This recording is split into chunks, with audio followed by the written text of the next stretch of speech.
What if I told you that British officers have been captured deep inside Ukraine? Not mercenaries, not contractors, but actual high-ranking officers of the British Army. Shocking? Yes. Impossible? That's exactly the debate shaking the world of geopolitics right now. This story, whether true or fabricated, has set Telegram channels ablaze and forced NATO governments into defensive silence. And tonight, we're diving into one of the most sensational claims of the entire Ukraine conflict, the alleged capture of British military officers by Russian special forces in July 2025. The tale begins under the cover of darkness.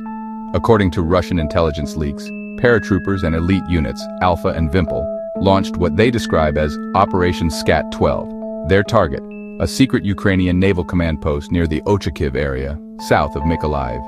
Russian operatives claimed they had been monitoring the base for months, noting suspicious English-language radio chatter, unidentified night flights, and the constant presence of non-Ukrainian personnel. The objective, according to those same sources, was crystal clear: seize foreign specialists of high rank and obtain undeniable proof of direct Western command inside Ukraine's war effort. On the night of July 18th, 3 fast boats approached through fog, strong winds, and pitch-black darkness. The raiding party was led by a retired colonel known only by his call sign, Shram.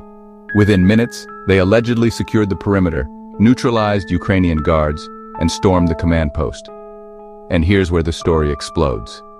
Inside, they claim to have found 3 British officers.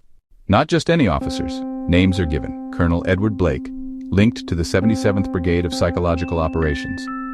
Lieutenant Colonel Richard Cole, a veteran of Middle Eastern missions, and a third man, reportedly an MI6 officer operating under the guise of a cybersecurity consultant. Now pause for a moment. Think of the implications if this were true. Western media has always framed the war as support from afar. Weapons, training, intelligence, yes, boots on the ground. Officially never.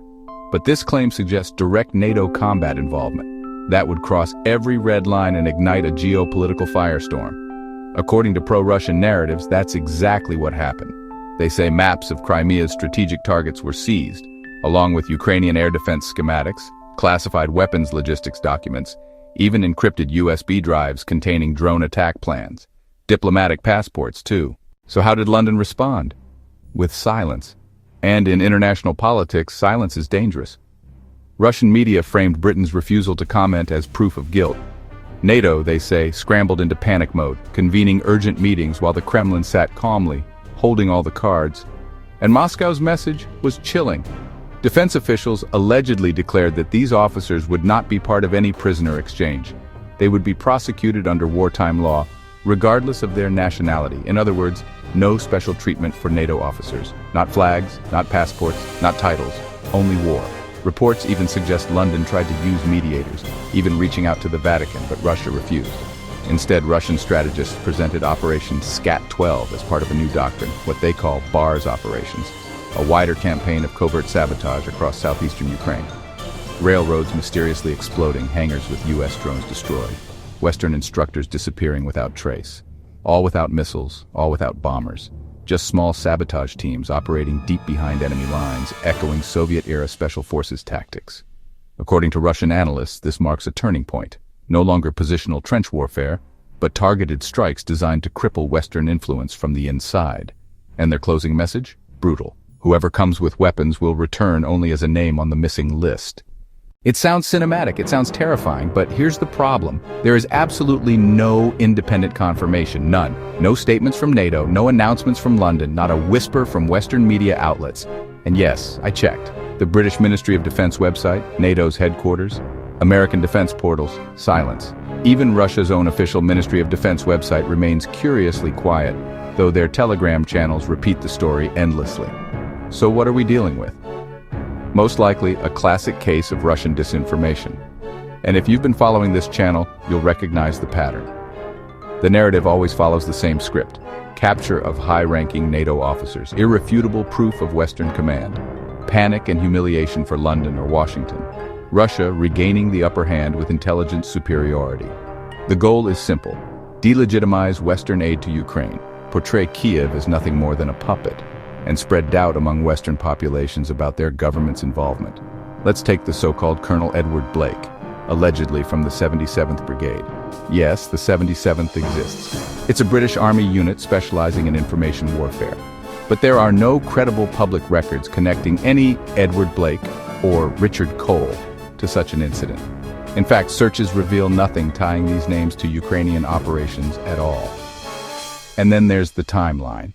The story refers to July 2025 operations as if written from the future. Some incidents, like sabotage against Polish trains or the disappearance of Western instructors, sound plausible in the fog of war, but again, without independent sources, they're just claims. The article itself mixes past, present, and speculative dates, a common tactic in propaganda designed to create confusion and credibility through detail.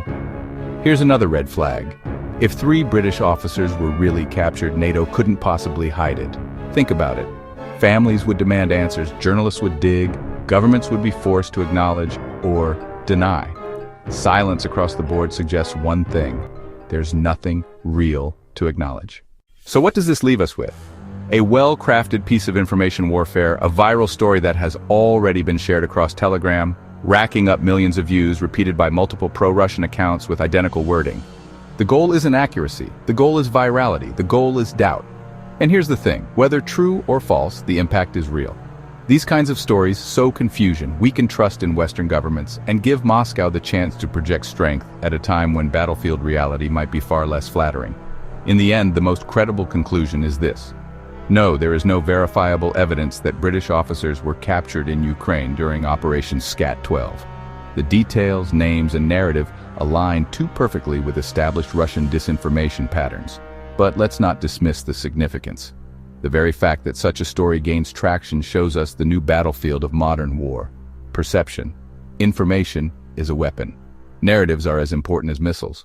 And for Moscow, planting a story like this, even without proof, is a way of shaping the psychological war. So the real question isn't just, did this happen? But what impact does the belief in this story create? If enough people believe NATO officers are already fighting on the ground, support for the war in the West could fracture. Doubt could spread. That's the true battlefield. And that brings us to the close. Whether fabricated or not, Operation SCAT-12 reveals more about the war of narratives than about the war itself. Russia wants the world to believe the rules have changed, that Western secrecy is over, that NATO's hidden hand has been exposed, that no officer is untouchable. But here's what they don't tell you. Truth in modern conflict is always the first casualty. And unless we demand verification, we risk becoming pawns in the very disinformation games we're trying to analyze. So, what do you think? Could this operation be real, covered up by Western governments? Or is it pure propaganda designed to humiliate NATO and embolden Moscow? Drop your thoughts in the comments. I want to hear from you.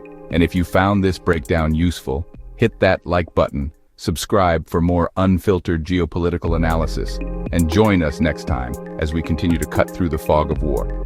Because in a world where headlines are weapons, the only defense is truth.